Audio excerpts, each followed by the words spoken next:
time. Our schedule when we have kids is no longer our schedule. Everybody in society laughs and jokes about this, that it's harder to get a driver's license than it is to reproduce and have a baby. So today's episode Is the blessing, the battle, and the becoming. The realities of having kids. If you're not loving like Jesus in your home, it's going to be really hard for them to learn to love like Jesus. literally, they will hand you a baby and you're like, now what do I do? And then that's when reality hits, for sure. But nobody really talks about the reality of the stretching, the sacrifice, and the identity shift that takes place once you have children. When you start to exist in your own ecosystem, your own family, whether that's a small family, it's you and your spouse, it's just you, maybe it's you and a few kids, you have to learn what works for you. Welcome back to another episode of Crazy Unbelievable Faith. I'm your co-host Brian Owen alongside my wife Kirsha. Hi. Coming to you from not a virtual background, but a live, legit beachfront background. Yeah. We decided to take a little mini vacation, a little late spring break with the kids. Come to the ocean. So this is Kirsha's sanctuary. So if you're not already actively subscribing, you don't know that yet. So please do subscribe, follow, like us, and share anything. If there's something that's applicable that comes out of this that is impactful for you, that or just, hey, this might be impactful for someone else, please forward it along. That's how our community continues to grow. We also have some really cool things with our inner circle that has now kind of taken root and taken shape. And we've had one inner circle. We have another one coming up. We do those monthly. And so that's been really exciting for those that have joined and are giving to that community as well. So again, if you're not already actively subscribed and following, learn more about that for sure. Message us and let us know. So today's episode is the blessing, the battle, and the becoming. The realities of having kids. Man. And let's see, this is the third outtake of this one because we've had to wrangle a kid to make this one successfully come together. So that's fine. It's all right. Like wrangling alligators. It's totally fine. So him and his whistle. He'd like to really be standing behind us and blowing a whistle at us and lifeguarding us. Yep. He has been playing lifeguard on the slide this whole week. Yeah. Is absolutely loving it. Yep. But the whistle is kind of deafening to our ears at this point. Oh yeah. And it sounds like a sick seagull is what the whistle sounds like. Slightly. So yep. That's where we're at. Yep. Okay, everybody loves the idea of having kids. Yeah. We all do. The cute outfits, the baby laughs and giggles, the family photos, which we are getting ready to do this afternoon. But nobody really talks about the reality of the stretching, the sacrifice, and the identity shift that takes place once you have children.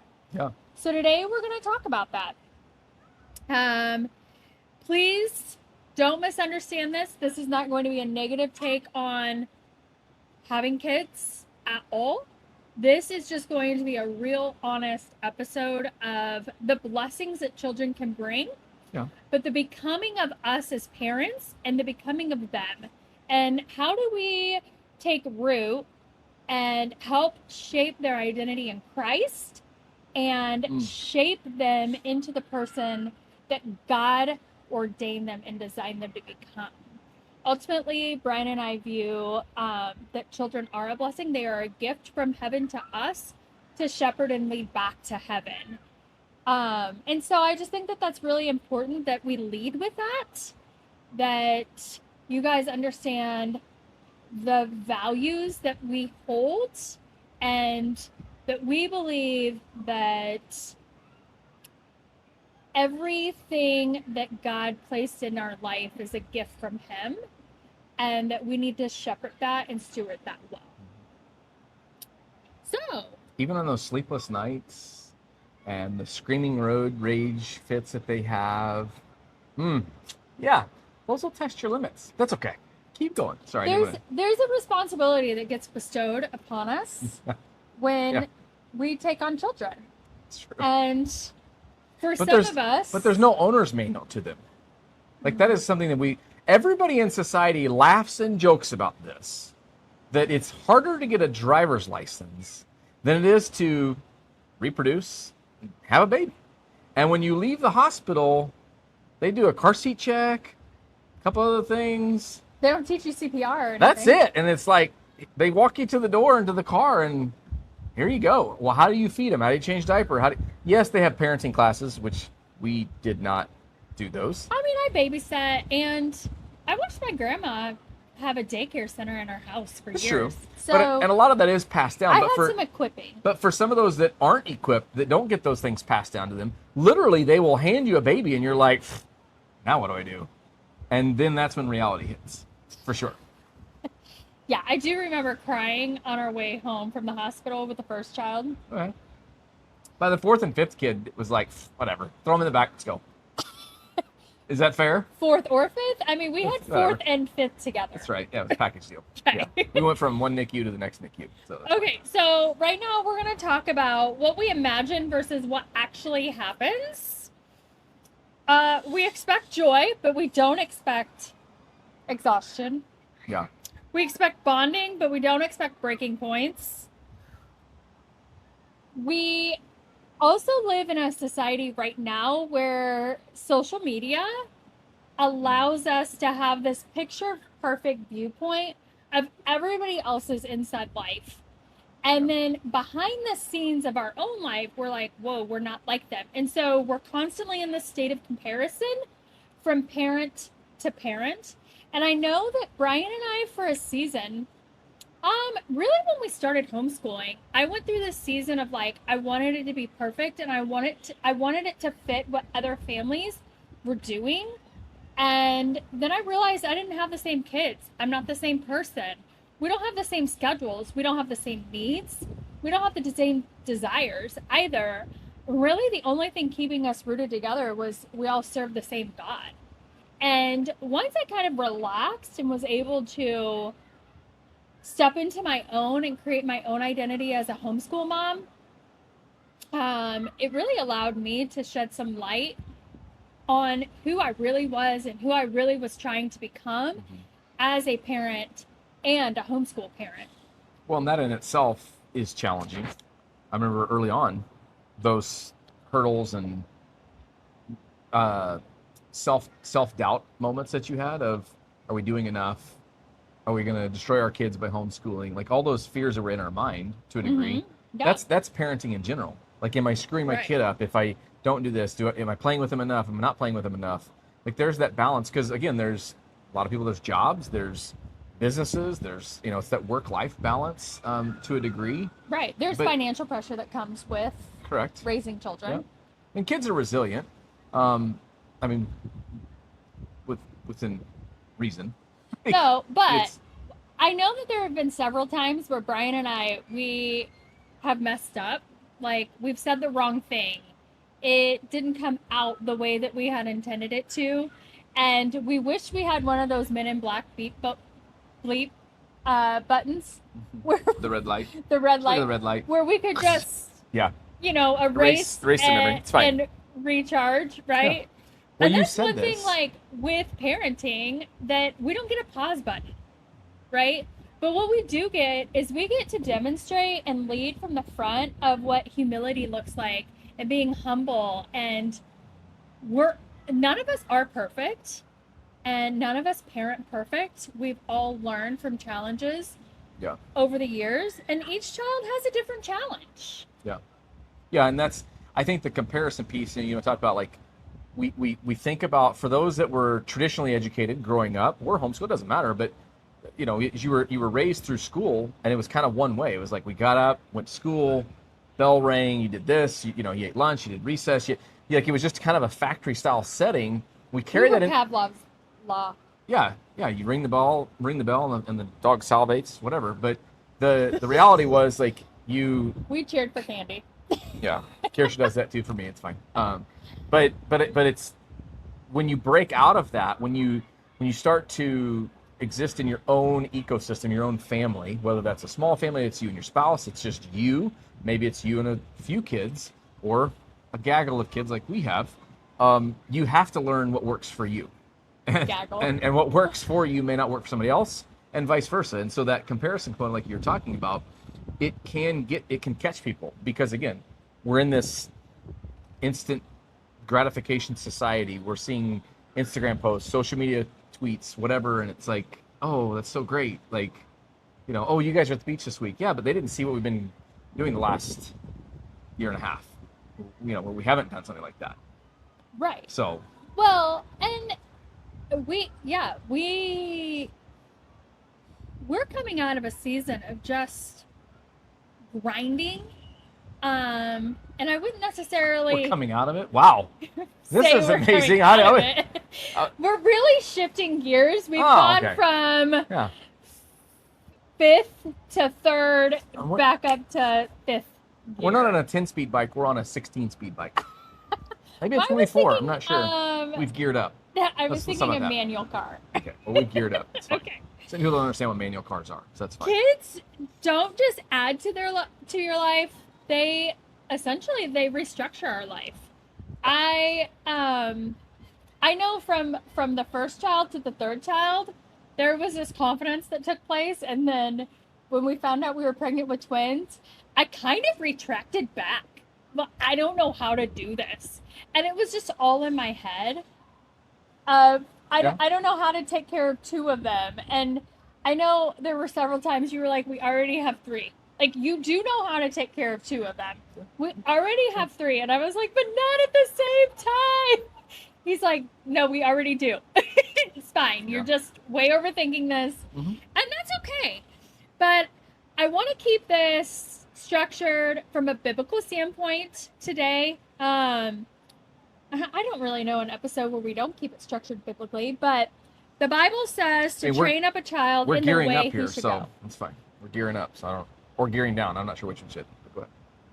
Okay. Go on. What was your Bible verse? Proverbs 22:6. Train up a child in the way he should go. Okay. And they will not depart. And they will not depart from it. No, sometimes that's not always true. Because that's kind of a gray Bible verse where sometimes kids will depart from that path. You can raise them in the church. Now, raising them and forcing them sometimes get confused too, dragging people. Well, let's come at it also from another angle. You can have your child in the church and teach them about the Bible. Are they connected to it? But not teach them, not show them how it fits into their life, how God really is designed in their life. And so there's an openness that goes with us as parents to the child that, we always are like, this is what we hear God speaking to us. Or when we're praying over them, we're teaching them how to attune their ear to God as well. And doing confirmations with each other. Just because we want them to see and understand that God is still active and he actively wants what's best for you every single day. And so how do you teach them that the road is narrow and to get to heaven? But all of that requires time, it requires patience, and it requires consistency. So if you're not going to church consistently, if you're not being patient with your child, if you're not taking the time to consistently and patiently teach them about the Bible and teach them to lead themselves to Christ as well, then all of this stuff that you're doing, you're just doing. It's just creating memories. And there are so many children that come out of a Christian home that turn atheist because there was a failure of application of the Bible into their life. Yeah. Or they had some traumatic event take place that, our God is a good God, but that didn't feel good. And they're missing the other part of it, is that he makes all things for his good. Yeah, there's a hypocrisy that I think gets thrown around a lot because, well, you say you do this. And I think that's part of, again, past episodes that we've done, past conversations that we've had with people is, yes, you're going, but are you just checking the box? Are you actually applying what you're learning, not only outside of the four walls of your church, but within the four walls of your home? Are your kids seeing you, worshiping? Are they seeing you, apologizing? Are they seeing you, get into the word yourself and study things? Well, are they seeing you apply what you're hearing on Sunday throughout the week? And are they seeing that consistently take place? Yeah. I think that that's super important. If you're not loving like Jesus in your home, it's going to be really hard for them to learn to love like Jesus. Mm-hmm. So, one thing that I probably want to spend a little bit more time on in this episode is the sacrifice nobody really talks about. And I feel like so many of us, and I mean, we were guilty of it for several years until we started leading ourselves and plugging ourselves into an association. You can have church and you can have school and you can have all of that. But if you're not being diligent about the association you're placing yourself around and the association you are allowing to have an impact and an influence on our children, even, then some of this is all for naught. Yeah. Right? Yeah. And so, one thing that is just super important as us as parents, children cost us more than money. It costs us ourselves. There are so many times where I don't know. It costs quite a bit. they Yes. can No, yeah. cost quite a Makes bit. sense, yeah. But they cost us our humility. They cost us our character. They really strip us down and help. How many times can kids embarrass you too? As a matter of fact, this trip that we're on, I have had my kids ask me multiple times some very inappropriate things that are kind of our inner family types of things on an elevator or walking through a lobby, and you're like, oh my gosh, did you really just ask that? Like, yes, I am okay. I will be fine. And it's like, yeah, you just grin and bear and keep moving. It's fine. It's okay. There is no filter to kids, especially as they're growing up. Like, they learn the filter, through life. Sometimes it's forced on them to filter things, but Kids say the darndest things. They do. Is for real. It is true, but it is. They don't have, the blinders are off on them. Like, they just will say things. I mean, hear things at the pool. Other kids talking, and you're like, wow. So it's not just us; it's other families too. So yeah, that's all. Yeah, absolutely. Okay, so let's talk about time. Our schedule when we have kids is no longer our schedule. Yeah, that was a tough one I had to learn early on. We were both very structured people. You were military, I had athletics, and it's like very structured with our routines. She would work out in the evenings or at night, and I'm like, I don't even know why a person does that. But then I'd get up at 5 a.m. or 5:30 and be at the gym, and she's like, why would you get up there early? And when you have a little one that's been up at 3 o'clock or 4 o'clock, and you're like, ugh, I want to go to the gym, I don't really feel like it, some of that had to shift. And I was a little slower in the uptake of that. Probably fair. Gosh. I remember, But that was my outlet too. Kinley would have a chronic ear infection, and I would not sleep. And he's like, hey, I'm going to the gym. And I'm like, you're doing what? Yeah. Like, I didn't sleep. This is not caring for me at all. Could you please, take them for a run or something around the neighborhood? We're taking care of kids, not parents. But it's fine. It's okay. But, no. Okay, let's talk about energy. We pour, even when we're on empty, we pour out. Yeah. Right? And there definitely was, our first 6 years of marriage I felt like I was training him that some of his, I have to go work out to function, was exhausting to me because we had a child that was sick and needed to be at the hospital, or needed therapies, or she had chronic ear infections. And then we had a third child, which was a total blessing. She came at the most perfect time in our life. Is it really? Is it really the perfect time? I don't know. Well, it was perfect time because it was God's time. Well, there you go. It's true. So, but it was unexpected. Like, we weren't trying. We were trying to get Kinley on the path that she needed to be on. Yeah. And God blessed us with daughter number 3. Well, it's almost 3 years. You need another kid. Yeah. There you go. So that's fine. Yeah. Actually, it was a little over 3. Yeah, whatever. It's okay. It's fine. And then our identity. It's not just about us anymore. And I remember when Jacelyn was first born, I remember going to Target alone was a thing of the past. Doing dreams that I had prior to being married and having kids. A lot of you don't know, I was on the path to becoming a pilot in the military when Brian entered my life. And then I deployed. Come on, yeah. She's been practicing my salute. We've had helicopters go by, and the Blue Angels were here. And the What else? Thunderbirds. Thunderbirds. Yeah, it's been Yep, pretty they cool. did a flyover. They Yeah. did the Delta formation Yeah. yesterday. But they, I was very What was your much call so, sign going to be? What would you have been? What would your call sign have been? I know they would I have don't given know. it to I you, but wasn't that far in. I'm going to come with some. We'll have to figure out a call sign. for you. Probably Patches. I would love to see from our Because that was community. my nickname. What should her call sign be? Patches, maybe. Okay, so let me explain here. People are like, "What's When Patches?" I was overseas, I always had a packet of Sour Patches in my BDUs that Brian would ship over. And so some of the chaplains, they just started nicknaming me Patches because I always had Sour Patches in my pocket. It was like not a day went by where I was not just sneaking one. It's not a bad call sign. Patches. No. It's all right. Sorry, going with your piece here. Sorry, Okay. tangent. So, But you were going to Target wasn't- alone. it was a thing wasn't of the just past. about me. Like Yeah. my dreams, and really the dream of being a pilot wasn't there. It was the dream of superseding expectations of the other people around me. That was my driving point.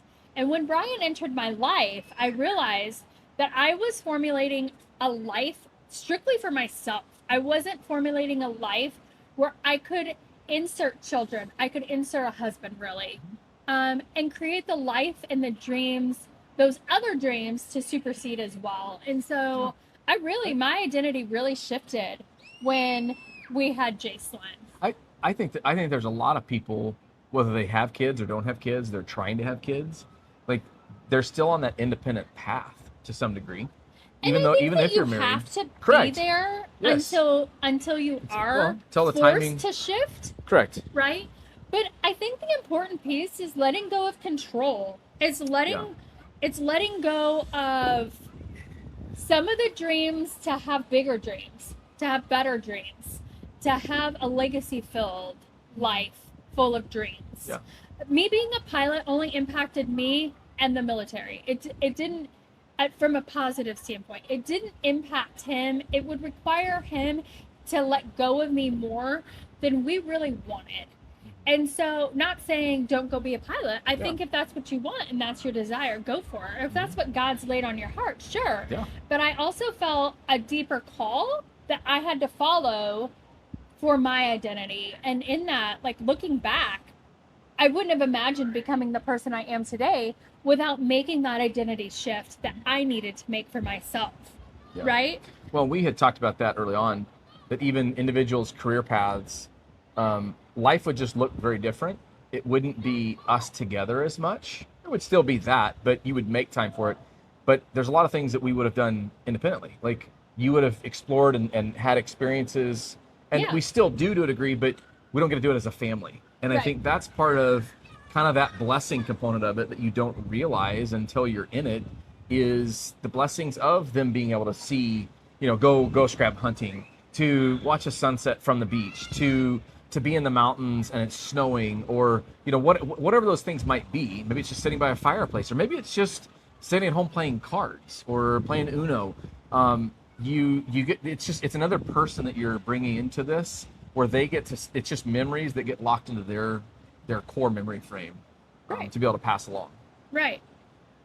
I think it's also really important to show up daily and to press in when something doesn't go as planned. Just last week, there was an event that Jason and I both had to be ready for, and we were doing pictures ahead of time, and it did not go as we had intended it to go in our mind. And she was grappling for control, and I was grappling for confidence, like for her just to carry herself confidently. And it did not work well. and it collided. And today we were just talking about that. Like, hey, what could I have done different, and what could you have done different? And what was your expectation? Because in really like knowing and understanding our children, at the heart of it, it's really knowing and understanding them. And it's knowing that, like, okay, well, the way I was perceiving you was this, and the way you were perceiving me was probably this. And just having a grassroots, like, down home conversation with each other where we better get to know each other at our core rather than at our expectation level. Yeah. And I think that that's really important. Like, I try to really take hard times and make it not just a teaching point for them, but also a teaching point for myself. And letting them know that at the end of it, I'm going to love them through it, but I'm also going to learn through it. And I want them to learn and love through it as well. Oh, yeah. And I think that that's really important for all of us with children is, yeah, they're made from us, but that doesn't mean they're just like us. And I think that's where we get sometimes wrong they can't be. And that's mind, scary. Is that we expect them to do things exactly the way that we did it, but we forget that we learned how to do it that way because we had a model. And so really letting go of control and learning and love at the root of who you are is what you need to exhibit in your household. Yeah. No, I think it's funny because I know we're coming up to a landing, but I think it's, you know, the saying that I've always heard my parents talk about too is that, like, you know, we keep our kids around because we want our grandkids, you know, and like they jokingly say it, they love me for sure. I know, I think they do. I'm pretty sure they do. No, I know they do. But there is a lot of truth in that because you're so busy. You remember the other day we were talking about that, and you were like, "You need to just understand that you are at the bottom." I'm not even on a rung. I'm literally on the ground just looking up. Like, how is it up there, guys? Like, you know, that's fine. Grandma and Grandpa love. Be up there. That's right. Grandma and Grandpa love the green. But I think that goes for a lot of people because, again, and they even talk about this. Like, you're so busy in your careers. You just the household daily runnings, things like that, and sometimes it can be. You can overextend yourself, and you know we've talked about this too. That being able to say no to things, but also just now when you know as they're retired and they're able to really soak in a lot of that, which sometimes we miss. I mean, I remember you would always, you're gonna miss this. You're gonna miss these snuggles. You're gonna miss these. You know, I remember you always saying that. I'm like, and what did you say the other day? I was like, no, rubbing sunscreen on Jacelyn's back. Oh, I know. I was like, where did the little curly hair girl go that's now almost 16? I'm like, what is this? This is, it goes by like that. That is for sure. Yep. So what we got closing? Closing, the growth we didn't expect. Kids expose our patience level. They reveal our triggers and our weaknesses. And they push us closer to God. Because at the end of the day, we all really need Him. We need God's patience and love and humility and humbleness and courage and strength to move through the next day. The triggers can, and especially the kid that is kind of like you but has your spouse also. I know exactly which one you're talking about. That is like a short fuse about this long. It's like those old fireworks that you'd get them, you're like, oh, I think I can light that and get away in time. Yeah, tell me how that works out for you, because it don't work out. Or they're so we have one child that's a lot like me. And one that's a lot like my brother. It worked, yeah. Missing a finger. It's a lot like my brother. And I'm like, it's just not going to work out the way that you're thinking, buddy. Mm-hmm. Sorry, but it's not going to happen that way. But go ahead and try it. I'll be here to save you. Yeah. So I want everybody to know that we all need to, in those hard times, shift our mindset to there's something God wants us to learn out of this moment. Yeah. Because He uses everything for His good. So He uses those teaching moments also for our good and for their good. We have to look for it. We have to look for it. Sometimes it's and we have easier to said be than willing done. to lean in rather than lean out. Yeah, I'd agree. And I think that your children at the end of the day, they see you pressing into them rather than pushing away from that. Yeah.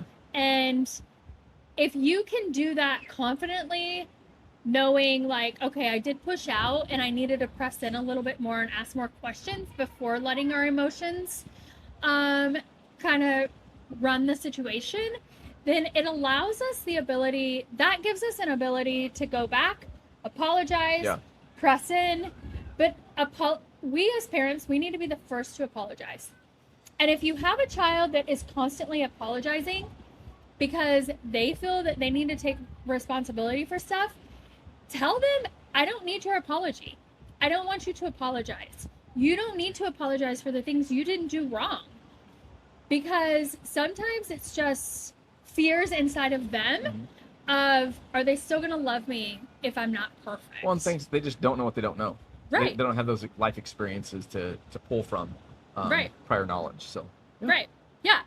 So, love your children, hug them and kiss them tight tonight. Yeah. And just, I think some of it is, God for them. I was gonna say, I think some of it is just understanding, like, this is kind of what instigated some of this is like, what is normal?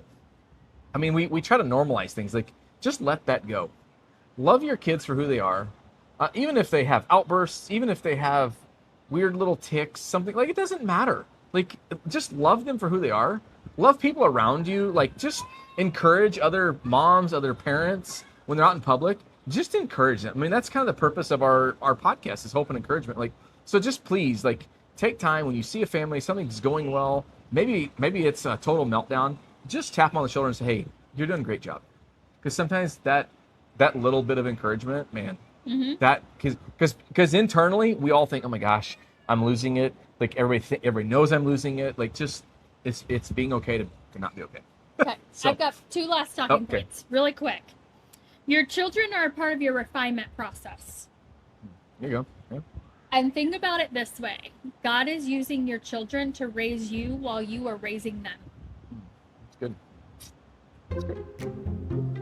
So until next time, hug your kids, love your neighbors, have your pet spayed or neutered, whatever it is. Isn't that the Bob Barker Price is Right closing? Really? Yeah, okay. Why not? We're going there today. Until next time, thank you for tuning in to another episode of Crazy Unbelievable Faith. Take care. Bye.